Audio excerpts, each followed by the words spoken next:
കള്ളപ്രചാരണങ്ങൾ കൊണ്ട് ഇടതുപക്ഷത്തെ നേരിടാനാണ് എതിരാളികൾ ശ്രമിക്കുന്നത്.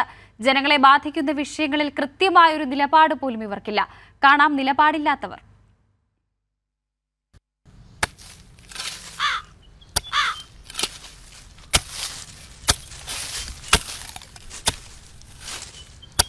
അങ്ങോട്ട് നേരെ കളിക്കങ്ങളെ തലോടാൻ നിക്കണ ആ മണ്ണൊക്കെ ഇളകട്ടെ. ആ പിന്നത്തെ തേങ്ങ എടുത്തിട്ട് എന്താന്നോ പതുക്കടണ്ടേ ഒന്നും തന്നോണ്ടല്ലോ ഈ അറിയല്ലേ ഇങ്ങോട്ട്. ഈ എന്താടി പ്രതിപക്ഷ നേതാവിനെ പോലെ ഇതൊന്നും ചെയ്യൂല. ആരെങ്കിലും എന്തെങ്കിലും ചെയ്താ അതിന് കുറ്റൂ. നിങ്ങക്ക് വേറെ ആരും കിട്ടിയില്ല പിന്നെ കൂട്ടിക്കെട്ട എന്താ എനിക്ക് പറ്റിയില്ലേ പോന്നു പ്രതിപക്ഷ നേതാവ്. എന്താ പരിപാടി? എവിടുന്നാടി? ഞാൻ മാവേലി പോയിട്ട് വരിക. ഇപ്പൊ സാധനങ്ങളൊക്കെ ഉണ്ടോ മാവേലിയില്? ആ സാധനങ്ങളൊക്കെ ഉണ്ടല്ലോ. അല്ലേ അല്ല ഫേസ്ബുക്കിലും വാട്സാപ്പിലൊക്കെ സാധനങ്ങളൊന്നും ഇല്ലാന്നുണ്ടായിരുന്നേ. അതൊന്നും ഫുള്ള് വിശ്വസിക്കണ്ട. അത്യാവശ്യത്തിനുള്ള സാധനങ്ങളൊക്കെ ഉണ്ട്. വിലയും കുറവല്ലേ. ഇവളെ സീനത്തെ നോടെ മാത്രം വിശ്വസിക്കുന്ന ആളാ. പിന്നെ ഫണ്ടിന്റെ കാര്യത്തിനും കുഴപ്പമില്ല. അതെ ഞാൻ പറഞ്ഞോളട്ടോ. ഞാൻ പറഞ്ഞോളാം. അത് ഞാൻ പറഞ്ഞ സതീശേട്ടൻ പറഞ്ഞോട്ടെ. ഞാൻ പറയും എന്തേലാട്ടെ. ഇതെന്താ ഇത് പ്രകടനോത്തരക ഞാൻ പഠിക്കാം. പ്രസിഡന്റ് ഞാനൊക്കെ മനസ്സിലായി.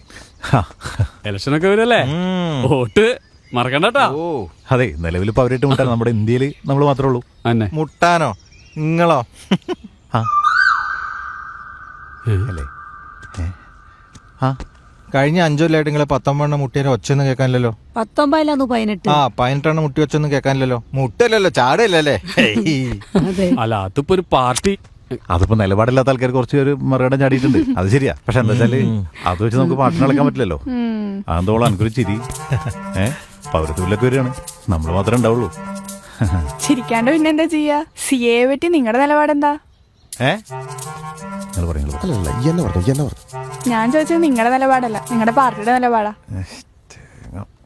അതിനിവർക്ക് നിലപാടൊക്കെ ഉണ്ടോ? അത് പോട്ടെ, നിങ്ങളുടെ വ്യക്തിപരമായ നിലപാടെന്താ? പിന്നെ നിങ്ങൾ നിന്ന് വേർക്കാൻ നിൽക്കണ്ടോ. 56,000 കോടി പിടിച്ചു വെച്ചപ്പോ നിങ്ങളെടുത്ത നിലപാട് ഞങ്ങൾ കണ്ട. അതിപ്പോഴും കിട്ടിയിട്ടില്ല കേട്ടോ. ക്ഷേമ പെൻഷൻ മുടക്കാൻ നോക്കിയപ്പോ നിങ്ങളെടുത്ത നിലപാട് ഞങ്ങൾ കണ്ട. നിക്കുന്നു ഞാനും പറയും. ആ ദുരിത സമയത്തെ അവര് നമുക്ക് തന്ന സഹായം പിടിച്ച് പറിച്ചണ്ട് കൊണ്ടുപോയില്ലേ? ആ സമയത്ത് ഇവരുടെ നിലപാട് എന്തായിരുന്നു? അതുകൊണ്ടേ ഞങ്ങൾക്കൊരു നിലപാടുണ്ട്. ആ സമയത്ത് കേരളത്തിന് വേണ്ടി ഉറച്ച നിലപാടെടുത്തവരെ ഞങ്ങൾ വിജയിപ്പിക്കും. അതന്നെ. ചായ വെള്ളം എന്താ വേണ്ട കുടിക്കാട്ടോ. കുറച്ച് മോരും വെള്ളം എടുക്കാം. കുടിച്ചോളുന്നു.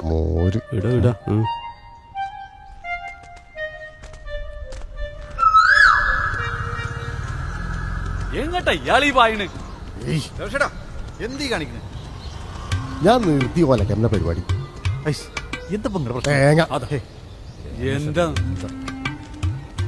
ആരെങ്കിലും എന്തെങ്കിലും ചോദിച്ചൊരു മറുപടി പറയാൻ പറ്റുമോ? അനക്ക് പറ്റുമോ? എനിക്ക് പറ്റുമോ? ഒരു 16 സ്റ്റേജുമ്മ കയറുക, എന്നിട്ട് സെൽഫി എടുത്ത് കളിക്കുക, ചാനലേറെ കണ്ടാവേ മൈക്കൊക്കെ തല്ലൂടുക. ഇതൊക്കെ രാഷ്ട്രീയ പ്രവർത്തനം അല്ലേ? ഓ നിങ്ങൾ പോയി മറ്റേ ചേരരുതട്ടോ. ഞാക്ക് തോന്നിയ പോടാ. അത് നിങ്ങളാരും ശുപാർശ വേണ്ട.